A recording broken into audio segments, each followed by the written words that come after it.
분이시죠. 우리 주블리 네. 예, 김병주 의원님 네. 예, 민주당 최고위원이신데 우리 주블리 의원님 한번 연결 한번 해보도록 하겠습니다. 전화 네. 연결 바로 예. 한번 들어와 보겠습니다. 예, 오자 토크 여러분들과 네. 함께 진행했는데요. 김병주 예, 의원. 김병주 의원님 안녕하세요. 아, 오마이TV의 신인규 변호사입니다. 네, 김병주입니다. 네네. 예, 의원님 현재 우리 오마이TV 생중계하고 있고요. 많은 분들 네, 함께하고 계시는데요.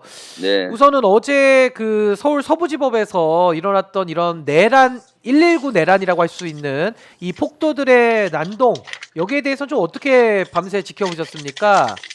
이거는 진짜로 일어나서는 안 될 일이 일어났습니다. 예, 너무나 충격적이고요. 또 극단주의자들이 폭력으로 법원의 결정을 부정하면서 헌정사에 유례없는 사법부 폭력 사태지 않습니까? 그렇습니다. 이것은 우리 헌정 질서를 무너뜨리고 법치주의의 상징인 법원을 무너뜨리고 또 자유민주주의의 이러한 것들을 무너뜨린 걸로 봅니다. 아주 예, 이것은 엄청난 사건이고요. 우리는 여기에 실제 진상조사를 해서 다시는 이런 일이 있지 않도록 해야 된다고 생각합니다. 근데 어제 그 폭동 사태에 대해 가지고 지금 네네. 천대엽 법원행정처장의 이야기를 들어보니까 법관 네네. 생활 30년 만에 이런 건 처음 본다 하시고 생각했던 것보다 엄청 10배, 20배 더 심각하다고 지금 내부를 둘러보고 나와서 이야기를 잠깐 했거든요. 네네. 이거 이 심각성이 너무나도 커가지고 국민들께서 많이 불안해하실 것 같은데 의원님께서는 지금 이 상황을 가지고 좀 국민들께 좀 한 말씀을 좀 주신다면요. 네, 이것이야말로 저도 엄청 심각하다고 보고 있습니다. 이것은 예, 소요고 폭동이지 않습니까?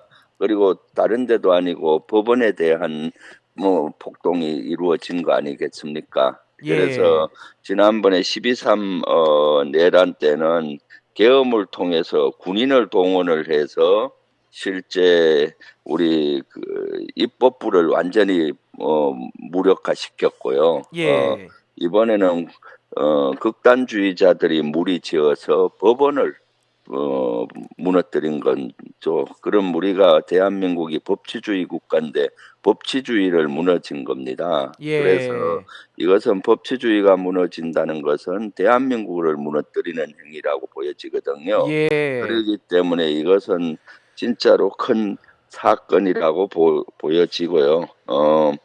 그래서 사실 저는 그런 생각이 나더라고요. 깨진 유리창 법칙 있잖아요. 예, 예, 유리창이 건물에 깨지면은 그것을 신속히 갈아넣지 않고 그대로 방치하게 되면은 예, 사람은 지나가다가 다른 유리창을 깨고 싶은 심리가 생긴다고 해요. 왜냐하면은 맞습니다. 주인이나 관리자가 거기에 대한 애정이 없다 생각하기 때문에 어허, 이것은 예, 우리 대한민국의 법치를 무너뜨린 거기 때문에 대한민국인 예, 주인인 우리 국민들이 나서서 이것을 빨리 복원을 해야 된다고 생각합니다. 복원하는 방법은 이 예, 극단주의자들을 조사해서 일벌백계 해야 되겠죠. 그래서 예, 다시는 일어나지 않도록 해야 되고요. 최상목 권한대행은 어느 때보다도 공권력과 법치주의가 살아있다는 것을 확실한 리더십으로 보여줘야 되는 거고요. 예, 정치권에서도 책임이 있다고 봅니다. 그런데 국민의힘은 여기를 또 옹호하는 듯한 발언들이 이어지고 있지 않습니까? 그렇습니다. 이것은 예, 보수 진보의 문제가 아닙니다. 예, 대한민국을 지키는 국민과 대한민국을 파괴하려는 극단주의자의 싸움이고 예, 민주주의를 지키는 국민과 민주주의를 파괴하는 극단론자의 싸움이고 법치주의를 지키는 우리 국민과 법치주의를 파괴하는 극단론자들의 싸움이라고 봅니다. 이러한 예. 극단론자들을 다시는 일어나지 않도록 해야 된다고 봅니다. 의원님, 근데 최상목 권한대행은 오늘 11시 정도 경에 뭐 상당한 유감이다 정도만 입장을 내고 있고 뭐 관계부처 장관들을 소집해서 어떤 명확한 메시지를 낼 걸로는 지금 보여지진 않고 있거든요. 최상목 네. 대행이 지금까지도 너무나도 좀 안이한 무책임한 대응을 통해 가지고 사태를 좀 키워온 거 아니냐라는 비판도 많은데 여기에 대해서 최상목 대행을 좀 어떻게 견제해야 이게 좀 돌아갈 수 있을지 국민들이 좀 답답해 하시거든요. 네, 어떻게 좀 그렇죠. 보십니까? 오늘 소요와 폭동 사건만 봐도 예. 최상목은 두 가지 문제가 있어요. 시간 발표한 시간이 문제가 있고 예. 11시나 돼서 했지 않습니까? 새벽에 일어난 좀 많이 사건인데 늦었습니다. 시간 네, 자체가. 바로 그 권한대행으로서 임무를 주고 메시지를 내야 되는 거고 메시지 내용도 그렇게 내서는 안 됩니다. 이것은 헌정 질서를 파괴하는 행위지 않습니까? 예. 권한대행의 첫 번째 임무는 우리 국가를 안전 보장을 외부의 침입으로부터 안보를 하는 거고 두 번째는 치안 유지, 질서 유지를 해서 하는 것이 최상목 권한대행의 가장 중요한 임무입니다. 예. 이것을 파괴했는데도 그렇게 늦장 대응하고 미지근한 대응을 하는 거에 일단 큰 문제가 있다고 보고요. 예. 이번 사건은 최상목 권한대행이 키웠다고 저도 봅니다.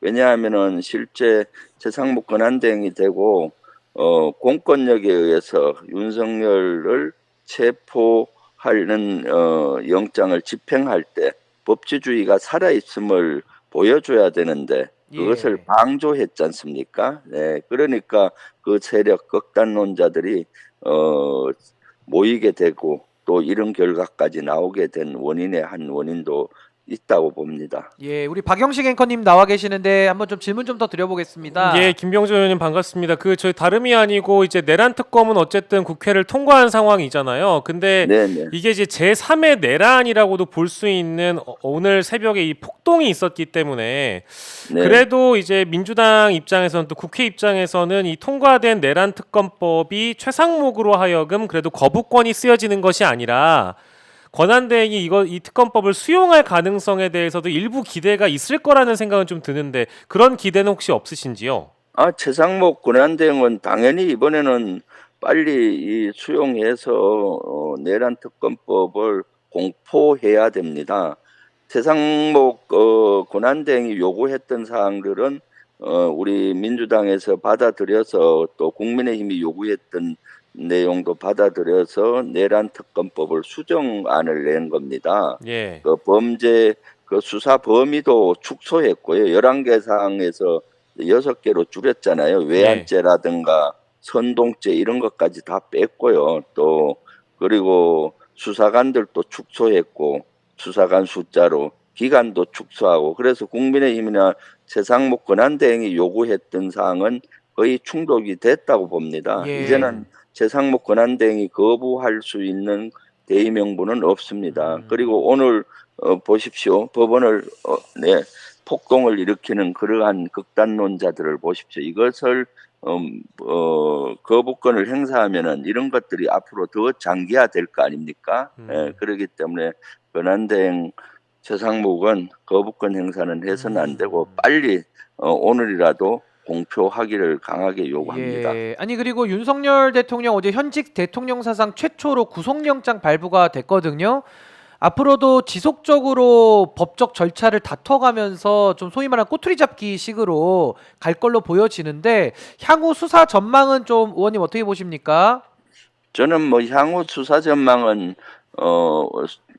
순조롭게 진행되리라고 봅니다. 윤석열 변호인 측은 개변을 늘어놓고 있지만은 사실은 이 내란죄에 대한 것은 명명백백하지 않습니까? 증거가 차고 넘치죠. 예. 우리 국민들이 다 증인이기도 하고요. 윤석열 내란 수괴가 TV에 나와서 비상계엄 선포하는 모습도 봤고 해제하는 모습도 봤고 또 체포영장 집행할 때 경호처에 숨어서 거부하는 모습도 봤고요. 또 지금처럼 또 제2, 제3 내란을 부추기는 이런 모습도 봤고 담화론도 봤지 않습니까? 예. 이런 것들은 증거가 차고 넘치기 때문에 헌재에서는 빠른 판결 또 하고 또 인용을 해서 파면시키는 이런 결론을 쉽게 내릴 것이라고 저는 보고 있습니다. 예, 네. 굉장히 우리 의원님 긍정적으로 이제 봐주셔서 국민들이 좀 더 안도할 수 있는 상황이 됐으면 좋겠습니다만은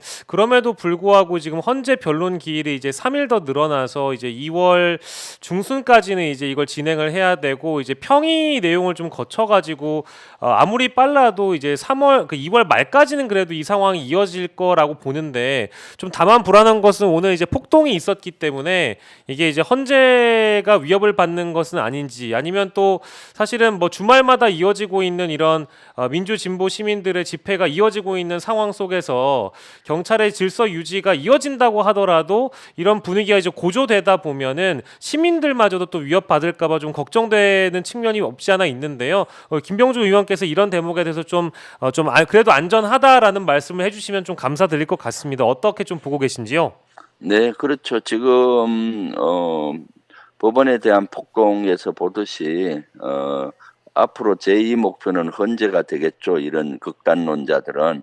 그렇기 때문에 이번 법원에서 일어난 폭동에 대해서 아주 엄정히 조사를 하고 문책을 해야 된다고 봅니다. 그다음 지금 우리 국민들께서 꼭 아셔야 될 것이, 지금의 싸움은 민주주의를 지키는 우리 국민과 민주주의를 파괴하는 극단론자와의 싸움이고, 법치주의를 지키는 우리 국민과 법치주의를 파괴하는 일부 극단론자와의 싸움인 것입니다. 그리고 또 이것은 우리의 헌정 질서를 지키고 우리 국가 민주공화국을 지키는 우리 국민과 그걸 파괴하려는 극단론자의 싸움이랍니다. 진보 보수의 싸움도 아니고 민주당과 국민의힘의 싸움도 아닙니다. 우리 대한민국을 지키는 우리 국민과 이걸 파괴하려는 극단론자의 싸움이란 것을 좀 인식해 주셨으면 좋겠어요. 그리고 태극기 집회에 나가시는 분들도 이러한 것들을 정확히 인식해 주셨으면 좋겠고요. 국민의힘이나 저쪽 윤석열 내란 수계 측에서는 어떻게든 이것을 실제 내란범이 아니고 정치범이라는 프레임을 바꾸려고 하는 것 같고, 이러한 대한민국 국민과 대한민국을 파괴하려는 세력과의 싸움인데 마치 진보 보수의 싸움으로 프레임을 갖고 가려고 하고 있지 않습니까? 여기에 현혹돼서는 안 된다고 생각합니다. 네. 예, 의원님, 그리고 이제 많은 분들이 걱정하시는 게 지금 윤석열 내란 사태 이후에 행정부, 입법부, 그리고 중앙선관위, 이제는 법원까지 습격을 당했기 때문에 이제 남은 거는 헌법재판소 하나 남은 거 아니냐, 이런 정말로 많은 걱정과 우려를 갖고 계시는데, 이 사태에 대해서 앞으로 더 발생되지 않도록, 더 진화되고 내란이 진압되면서 정리 국면으로 갈 수 있도록 좀 민주당이 가지고 있는 뭐 의지나 각오라고 할까요? 마치는 말씀으로 한번 그 부분 듣고 인터뷰 마무리하겠습니다. 네, 오늘 이재명 대표께서도 조금 전에 기자회견을 했고, 우리 민주당에서는 이 사항을 아주 엄중히 보고 있습니다. 그래서 11시에 최고위에 간담회를 했고 오후 2시에 긴급 의원총회를 열 예정입니다. 예. 이것은 지금 이 국난이지 않습니까? 이거 위기 극복은 민주당이 앞장서서 나서서 우리 헌정 질서를 회복하고 민주주의를 회복하는데 앞장서겠습니다. 하지만 민주당 힘만으로는 안 됩니다. 예. 국민 여러분들이 같이 해 주셔야 위기를 기회로 바꿀 수가 있습니다. 국민 여러분들께서 이러한 현실을 정확히 좀 인식하시고 같이 동참해 주시기를 간곡히 부탁드립니다. 예, 의원님, 오늘 또 쉬시는 날에 긴급 인터뷰 응해주셔서 감사드립니다. 네, 감사합니다. 예, 지금까지 더불어민주당의 김병주 의원 최고위원님과 함께 했습니다. 그리고 지금 저희가 예. 이제 그 속보를 좀 전해드릴까 하는데요.